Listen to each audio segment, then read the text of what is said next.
Hi hello ಸ್ನೇಹಿತರೆ, ಎಲ್ರಿಗೂ ನಮಸ್ಕಾರ. ಎಲ್ಲರೂ ಹೇಗಿದ್ದೀರಾ? ನಾನು ಚೆನ್ನಾಗಿದ್ದೀನಿ, ನೀವು ಕೂಡ ಚೆನ್ನಾಗಿರ್ತೀರಿ ಅಂದ್ಕೊಂಡಿದ್ದೀನಿ. ಇವತ್ತಿನ ಈ ಒಂದು ವಿಡಿಯೋದಲ್ಲಿ ಒಂದು ಅದ್ಭುತವಾದಂಥ ದೇವಸ್ಥಾನದ ಪರಿಚಯವನ್ನು ನಿಮಗೆ ಮಾಡಿಕೊಡ್ತಾ ಇದ್ದೀನಿ ಸ್ನೇಹಿತರೆ. ಏನಪ್ಪ ಇದು ದೇವಸ್ಥಾನದ ಪರಿಚಯ ಅಂತ ನೀವು ಕೇಳ್ಬೋದು. ಹೌದು ಸ್ನೇಹಿತರೆ, ಒಂದು ದೇವಸ್ಥಾನದ ಪರಿಚಯವನ್ನು ನಾನು ನಿಮಗೆ ಮಾಡಿಕೊಡ್ತಾ ಇದ್ದೀನಿ.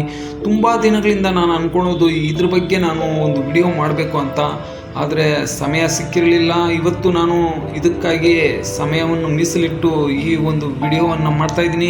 ದಯವಿಟ್ಟು ಕಡೆವರೆಗೂ ನೋಡಿ, ಲೈಕ್ ಮಾಡಿ, ಶೇರ್ ಮಾಡಿ, ನಮ್ಮ ಚಾನಲ್ಗೆ ಹೊಸಬರಾಗಿದ್ದರೆ ಸಬ್ಸ್ಕ್ರೈಬ್ ಮಾಡ್ಕೊಳ್ಳಿ ಸ್ನೇಹಿತರೆ. ಈ ದೇವಸ್ಥಾನ ಇರೋದು KGF ಪಕ್ಕದಲ್ಲೇ ಇರುವಂತಹ ಬೆಮ್ಮಲ್ ನಗರದಲ್ಲಿ. ಬಂಗಾರಪೇಟೆ ಕಡೆಯಿಂದ ಬಂದರೆ ಬಲಗಡೆಗೆ ಬರುತ್ತೆ, KGF ಕಡೆಯಿಂದ ಬಂದರೆ ಎಡಗಡೆಗೆ ದಾರಿಯಲ್ಲೇ ಇರುವಂಥದ್ದು ಮಂಟಪ ಇರುತ್ತೆ. ಅಲ್ಲಿಂದ ಬೆಟ್ಟ ಹತ್ತುಕೊಂಡು ಹೋದರೆ ನಮಗೆ ಹೊನ್ನಮಲೈ ಮುರುಘರ ದೇವಸ್ಥಾನ ಸಿಗುತ್ತೆ ಸ್ನೇಹಿತರೆ. ಈ ಒಂದು ವಿಡಿಯೋ ಮಾಡೋದಕ್ಕೆ ಕಾರಣ ಏನಪ್ಪ ಅಂತ ಹೇಳಿದ್ರೆ, ತುಂಬ ಜನರಿಗೆ ಈ ದೇವಸ್ಥಾನದ ಬಗ್ಗೆನೇ ಗೊತ್ತಿಲ್ಲ, ಈ ಒಂದು ದೇವಸ್ಥಾನ ಇರೋದೇ ಗೊತ್ತಿಲ್ಲ. ಅದರಿಂದ ನಾನು ಈ ಒಂದು ವಿಡಿಯೋನ ಮಾಡಿ ನಿಮಗೆ ತಿಳಿಸ್ಕೊಡ್ತಾ ಇದ್ದೀನಿ ಸ್ನೇಹಿತರೆ. ಬೆಟ್ಟದ ಮೇಲೆ ಇರುವಂಥದ್ದು, ಬೆಟ್ಟದ ಮೇಲೆಗೆ ಮೆಟ್ಟಿಲು ಮುಖಾಂತರ ನಡ್ಕೊಂಡು ಹೋಗ್ಬೇಕು. ಮೆಟ್ಟಿಲಿಗೂ ಇಲ್ಲಿ ದೇವರ ಒಂದು ಶ್ಲೋಕಗಳನ್ನು ಕೆತ್ತಿದ್ದಾರೆ, ನೋಡ್ಬೋದು ನೀವು. ಮೈನ್ ರೋಡ್ಗೆ ಇರುವಂತಹ ದೇವಸ್ಥಾನ ಇದು ಬೆಟ್ಟದ ಮೇಲೆ ಮೆಟ್ಟಿಲು ಹತ್ಕೊಂಡು ಬಂದು ನೋಡಿದ್ರೆ ಇಲ್ಲಿ ಮುರುಘರ ದೇವಸ್ಥಾನದ ಜೊತೆಗೆ ಗಣೇಶನ ದೇವಸ್ಥಾನ, ಒಂದು ಶಕ್ತಿಪೀಠ ಸಹ ಇಲ್ಲಿದೆ, ನವಗ್ರಹಗಳ ದೇವಸ್ಥಾನವೂ ಇದೆ, ಹಾಗೆ ಇಲ್ಲಿ ಶನಿ ಮಹಾತ್ಮನ ದೇವಸ್ಥಾನವೂ ಸಹ ಇಲ್ಲಿದೆ ಸ್ನೇಹಿತರೆ. ಇಲ್ಲಿ ವರ್ಷಕ್ಕೆ ಒಮ್ಮೆ ಮಾತ್ರ ಇಲ್ಲಿ ಪೂಜೆ ಮಾಡುವ ಹಾಗಿದೆ. ತುಂಬ ದಿನಗಳಿಂದ ನೋಡಿ ಮುಚ್ಚಿದ ಹಾಗೆ ಇದೆ. ಯಾಕಂತ ಹೇಳಿದ್ರೆ ಇಲ್ಲಿ ಭಕ್ತಾದಿಗಳು ಯಾರು ಬರೋದಿಲ್ಲ, ಯಾರು ಇಲ್ಲಿ ಬಂದು ನೋಡೋದಿಲ್ಲ. ಅದರಿಂದ ಇಲ್ಲಿ ಪೂಜೆ ಪುನಸ್ಕಾರಗಳು ನಡೆಯೋದಿಲ್ಲ ಅನಿಸುತ್ತೆ. ದಯವಿಟ್ಟು ಸ್ನೇಹಿತರೆ, ಯಾರೆಲ್ಲ ಈ ವಿಡಿಯೋ ನೋಡ್ತಾ ಇದ್ರಿ, ಒಮ್ಮೆ ಇಲ್ಲಿಗೆ ಭೇಟಿ ನೀಡಿ.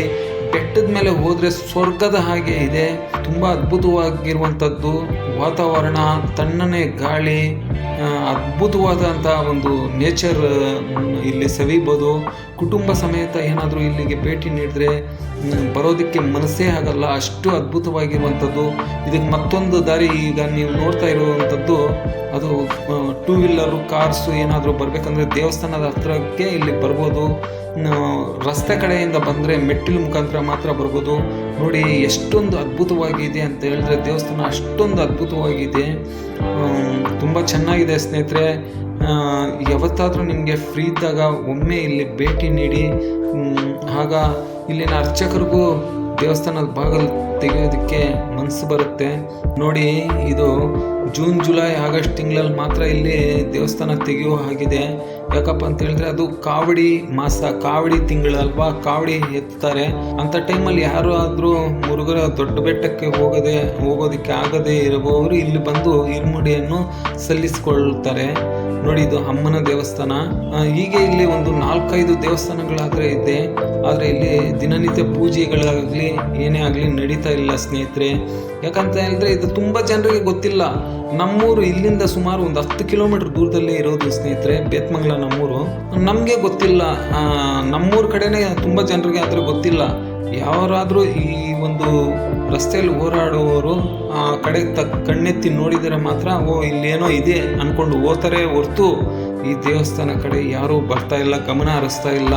ಅದರಿಂದ ನಾನು ತುಂಬ ದಿನಗಳಿಂದ ಈ ಒಂದು ವಿಡಿಯೋನ ಮಾಡಿ ಎಲ್ರಿಗೂ ತಲುಪಿಸ್ಬೇಕು ಅನ್ನೋ ಒಂದು ಪ್ರಯತ್ನ ಮಾಡಿದ್ದೀನಿ. ದಯವಿಟ್ಟು ಯಾರ್ಯಾರು ಈ ವಿಡಿಯೋನ ನೋಡ್ತಾ ಇದ್ದೀರೋ ಎಲ್ರಿಗೂ ಶೇರ್ ಮಾಡಿ, ಲೈಕ್ ಮಾಡಿ, ಈ ಒಂದು ದೇವಸ್ಥಾನಕ್ಕೆ ಭೇಟಿ ನೀಡಿ, ಇಲ್ಲಿ ಸ್ವಲ್ಪ ಹೊತ್ತು ಟೈಮ್ನ ಸ್ಪೆಂಡ್ ಮಾಡಿ ಅಂತ ಹೇಳ್ತಾ ಇವತ್ತಿನ ಈ ಒಂದು ವಿಡಿಯೋ ಮಾಡ್ತಾ ಇದ್ದೀನಿ ಸ್ನೇಹಿತರೆ. ನೀವೊಂದು ಸಲ ಭೇಟಿ ನೋಡಿ, ಎಷ್ಟು ಚೆನ್ನಾಗಿದೆ, ಎಷ್ಟು ಅದ್ಭುತವಾಗಿದೆ ಇಲ್ಲಿನ ವಾತಾವರಣ. ನೋಡಿ, ಈಗ ಇರೋದು ನಾನು ಬೆಟ್ಟದ ಮೇಲೆ ಇರುವಂಥದ್ದು, ತುಂಬ ಚೆನ್ನಾಗಿದೆ ಸ್ನೇಹಿತರೆ. ನಮ್ಮ ಹಿಂದೂ ಸಂಪ್ರದಾಯ ಸಂಸ್ಕೃತಿಗಳನ್ನ ಉಳಿಸ್ಕೊಳ್ಳೋಣ, ಇಂಥ ಒಂದು ಧಾರ್ಮಿಕ ಪ್ರದೇಶಗಳನ್ನ ಬೆಳೆಸೋಣ ಅಂತ ಹೇಳ್ತಾ ಈ ಒಂದು ವಿಡಿಯೋ ಮಾಡಿದ್ದೀನಿ. ದಯವಿಟ್ಟು ನಮ್ಮ ಚಾನಲ್ಗೆ ಹೊಸಬರಾಗಿದ್ದರೆ ಸಬ್ಸ್ಕ್ರೈಬ್ ಮಾಡ್ಕೊಳ್ಳಿ. ಇಂಥದ್ದೇ ಮತ್ತಷ್ಟು ವಿಡಿಯೋಗಳನ್ನ ನಾನು ನಿಮ್ಮ ಮುಂದೆ ತಗೊಂಡು ಬರ್ತಾ ಇರ್ತೀನಿ. ಅದರಿಂದ ನಮ್ಮ ಚಾನಲ್ ಸಬ್ಸ್ಕ್ರೈಬ್ ಮಾಡಿಕೊಂಡು ಸಪೋರ್ಟ್ ಮಾಡಿ ಅಂತ ಹೇಳ್ತಾ ಇವತ್ತಿನ ಈ ಒಂದು ವಿಡಿಯೋದಲ್ಲಿ ಇಲ್ಲಿಗೆ ಮುಗಿಸ್ತಾ ಇದ್ದೀನಿ. ಮತ್ತೊಂದು ವಿಡಿಯೋದಲ್ಲಿ ಸಿಗೋಣ. ಅಲ್ಲಿವರೆಗೂ ಬಾಯ್. ಜೈ ಹಿಂದ್, ಜೈ ಕರ್ನಾಟಕ.